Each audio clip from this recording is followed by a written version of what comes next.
Group 1 mains పై high court తీర్పు నేపథ్యంలో CM Revanth సమీక్ష నిర్వహించారు. గ్రూప్ 1 మెయిన్స్ ఫలితాలను రద్దు చేస్తూ హైకోర్టు సింగిల్ బెంచ్ తీర్పునిచ్చింది. హైకోర్టు తీర్పుపై ఎలా ముందుకు వెళ్లాలనే దానిపై అధికారులతో చర్చించారు. డివిజన్ బెంచ్ కు వెళ్లాలని అధికారులను ఆదేశించారు.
అభ్యర్థుల అటెండెన్స్ లో తేడా, పేపర్ వాల్యుయేషన్ పై కూడా గ్రూప్ 1 పై ప్రభుత్వాన్ని విమర్శిస్తూ ప్రతిపక్ష పార్టీలు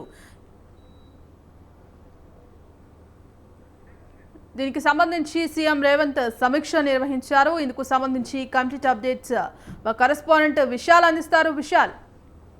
రైట్ భాగ్యశ్రీ, కాంగ్రెస్ ప్రభుత్వం అధికారంలోకి రాగానే గ్రూప్ 1 పరీక్షలను పారదర్శకంగా నిర్వహిస్తాము, అభ్యర్థులందరినీ కూడా పరీక్షలు నిర్వహించి వారికి నియామక పత్రాలు అందజేస్తామని కూడా తెలిపారు. అయితే గ్రూప్ 1 మెయిన్స్ పరీక్షలు పూర్తయిన తర్వాత అందరి సెలెక్టెడ్ 523 మంది సెలెక్టెడ్ లిస్టును కూడా గవర్నమెంట్ వారికి తెలియజేసింది. అయితే గ్రూప్ 1 మెయిన్స్ లో ఫలితాలలో అక్రమాలు జరిగాయి, అదేవిధంగా సరిగ్గా పారదర్శకంగా నిర్వహించలేదని కొంతమంది కోర్టుకు వెళ్లారు. అంటే కోర్టు అటు తెలంగాణ పబ్లిక్ సర్వీస్ కమిషన్, అదేవిధంగా అభ్యర్థుల పిటిషన్ తరపు న్యాయవాదులు ఇద్దరి మధ్య వాదనలు విన్న తర్వాత కోర్టు ఈ తెలంగాణ గ్రూప్ 1 మెయిన్స్ ఫలితాలను రద్దు చేసింది. అయితే దీనికి సంబంధించి రెండు రోజుల వరకు కూడా పబ్లిక్ సర్వీస్ కమిషన్ లో అధికారులు సమావేశమయ్యారు. ఇక ఈ రోజు CM Revanth Reddy public service commission అధికారులతోటి, చైర్మన్, అదేవిధంగా ఇతర కమిషన్ సభ్యులతో సమావేశమయ్యారు. ముఖ్యంగా ఈ సింగిల్ బెంచ్ ఇచ్చిన ఈ తీర్పుపై ఎలా ముందుకు వెళ్లాలన్న దానిపై అధికారులతో చర్చించారు. అదేవిధంగా సింగిల్ బెంచ్ ఇచ్చిన తీర్పును డివిజన్ బెంచ్ లో అప్పీల్ చేయాలి, దాన్ని సవాల్ చేయాలన్నట్టు కూడా అధికారులకు సీఎం రేవంత్ ఆదేశాలు జారీ చేశారు. ముఖ్యంగా ఈ గ్రూప్ 1 మెయిన్స్ ఫలితాలలో అంటే 21,085 మంది ఈ గ్రూప్ 1 మెయిన్స్ అటెండ్ అయ్యారని కూడా కమిషన్ తెలిపింది. అయితే కొంతమంది అభ్యర్థులను ఎక్కువగా చూపించిందని కూడా కొంతమంది అభ్యర్థులు వారు అనుమానం వ్యక్తం చేస్తున్నారు. అదేవిధంగా కోటి మహిళా యూనివర్సిటీలలో ఎక్కువ మంది మహిళా అభ్యర్థులను అక్కడ సెంటర్లు కేటాయించారు. అక్కడ సెంటర్ లో ఎగ్జామ్ రాసిన వారికి వాళ్ళు సెలెక్ట్ అయ్యారని కూడా అభ్యర్థులు అనుమానాలు వ్యక్తం చేశారు. దీంతో పాటు వాల్యుయేషన్ ని కూడా తొందరగా ముగించేశారు. ఆ వాల్యుయేషన్ కి సంబంధించిన ఆ ప్రొఫెసర్లను కూడా సరైన పద్ధతిలో ఎంపిక చేయలేదన్న అనుమానాలను అభ్యర్థులు వ్యక్తం చేశారు.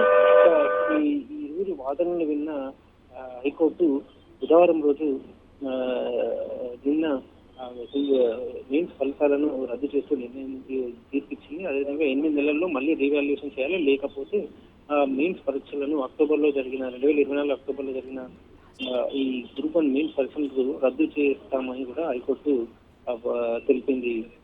ఇక ప్రస్తుతానికి అయితే ఈ గ్రూప్ 1 మెయిన్స్ ఫలితాల రద్దు దానికి సంబంధించి ప్రభుత్వం డివిజన్ బెంచ్ లో దాన్ని అప్పీల్ కు వెళ్ళనుంది. Bhagyashree. Right, thank you Vishal.